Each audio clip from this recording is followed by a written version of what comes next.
What is up, IDP Army? It's your man, Jordan Rains. Back again. We had a good game last night. It's week 2. If you have not gone back and checked out the week 2 rankings video that I posted, go check that out. That is on the channel. I posted that on Wednesday.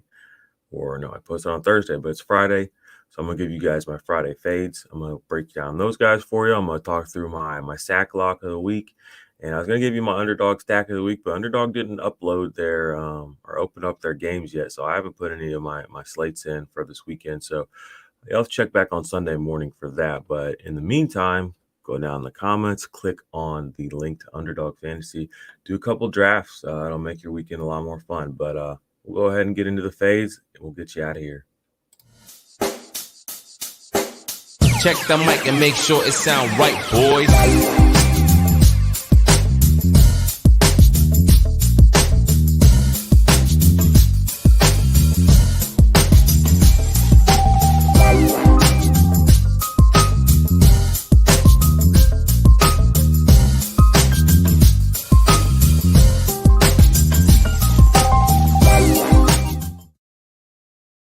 Hello. Okay, we are back. Like I said, go give us a thumbs up, give us a like, a review, subscribe, all that good stuff. You already know that.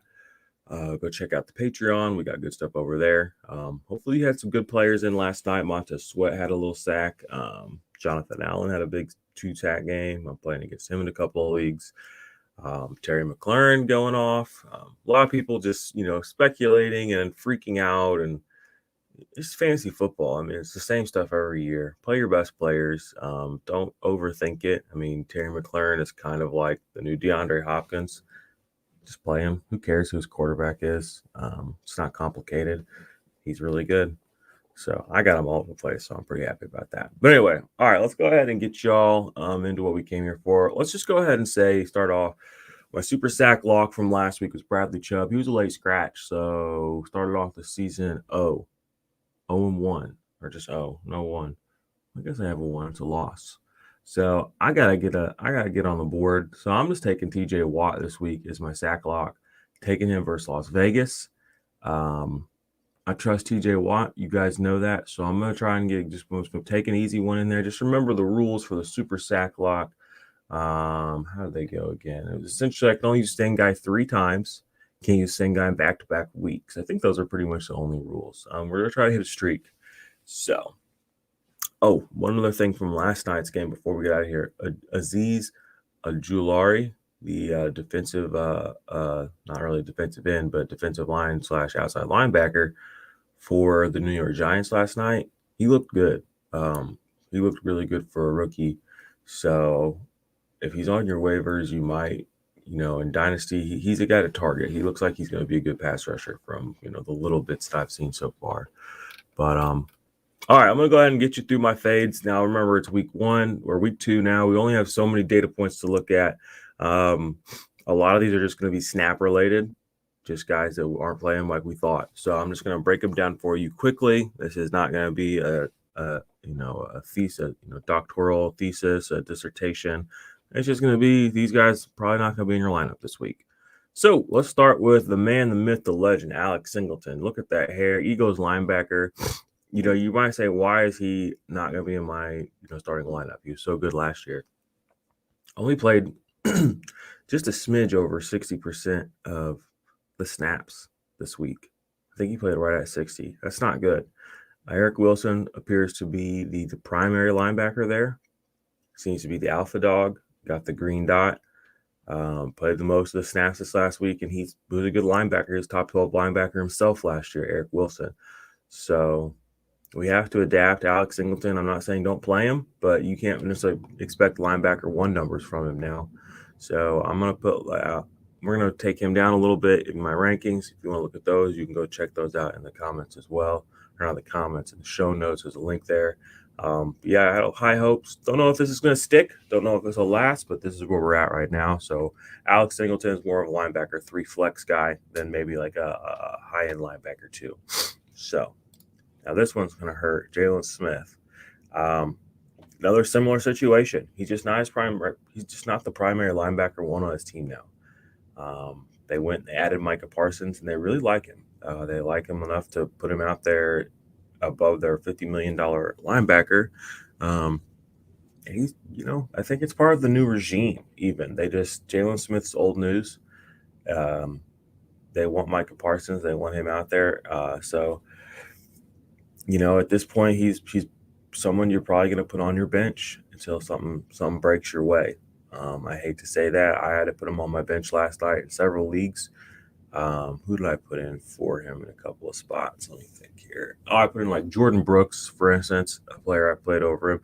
You've probably got a linebacker or two on your bench that you're going to want to play over Jaylon Smith. So going forward, until something breaks his way, right now Jaylon Smith is a fade, unfortunately. Next guy on the list is Zaven Collins, linebacker for the Arizona Cardinals. It kind of sucks, but there's a lot of fantasy relevant guys on this team, and he's not one of them. We thought coming into the year we might get him to be the guy. He was in the preseason. He was wearing the green dot. He's very good in coverage. The PFF likes him. He's a beast. He's a physical specimen for a middle linebacker. He's big. He's very agile as well. So, but all that stuff amounted to a hill of beans when it came to playing football on Sunday because he couldn't get on the field. They're trusting Jordan Hicks and they're trusting Isaiah Simmons to be their primary linebackers. It makes sense. They have more experience. So, yeah, you're probably going to be having old Zaven Collins on your bench, excuse me, until further notice.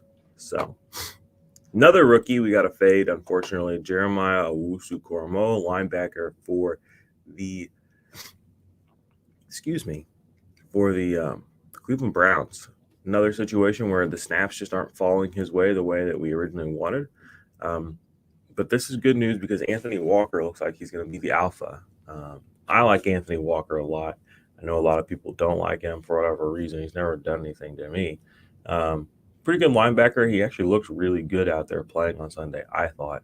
But Owusu-Koramoah, he's just not the primary guy. He's more of a specialist.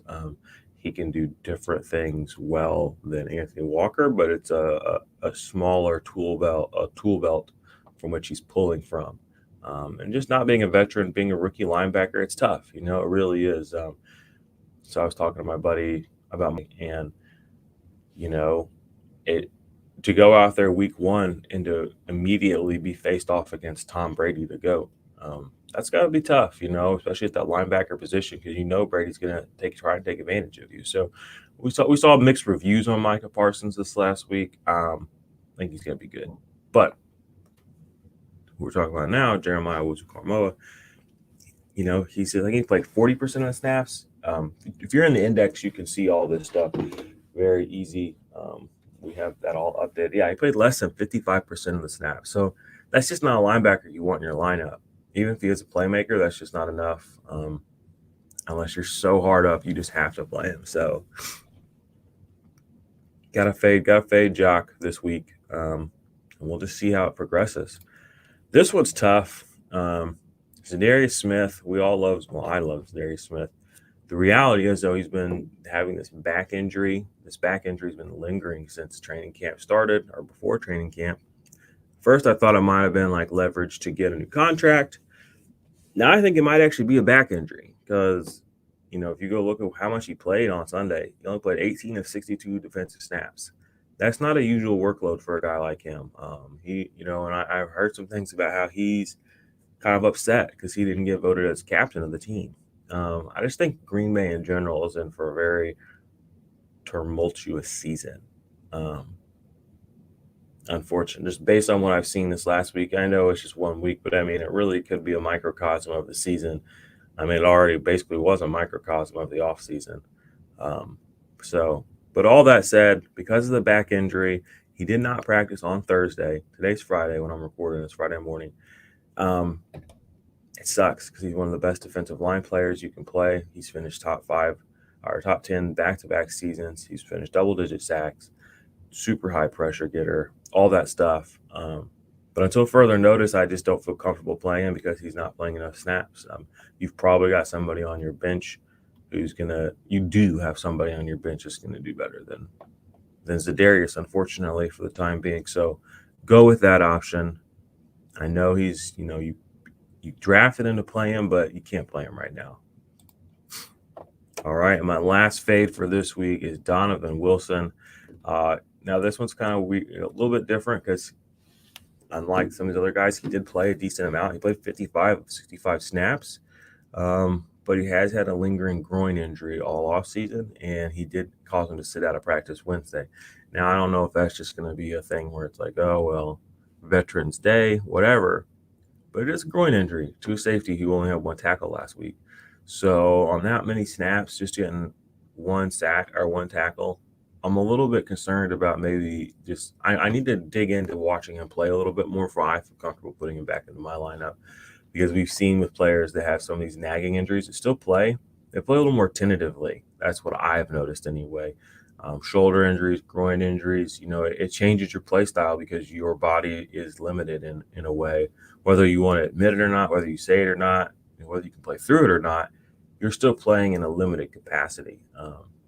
Now, the flip side of that is we had Randy Gregory has COVID, and then DeMarcus Lawrence went out. So this defense is now suffering a little bit. So, there might just, as someone who has played on this team and this system a lot, he could just be one of those veteran presences where things are okay for him.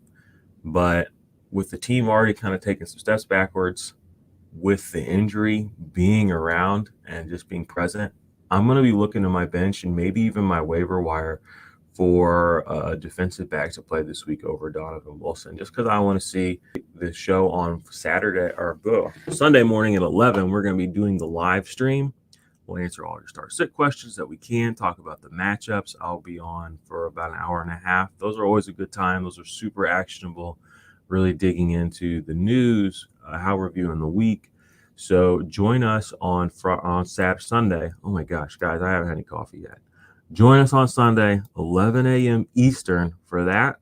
And I really appreciate you, IDP Army. Fantasy football's fun. IDP football's fun. Share this with somebody. Hopefully you guys go out there and win your weeks, and I will see you on Sunday morning. So take it easy.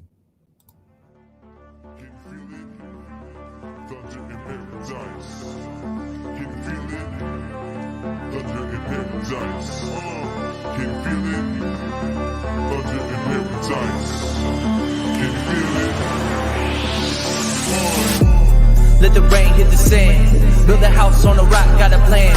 Gotta get stocked to keep them bands. Hear the clock tick, blades on the fan. Used to be mundane on a Monday. Now you have fun day on a Sunday.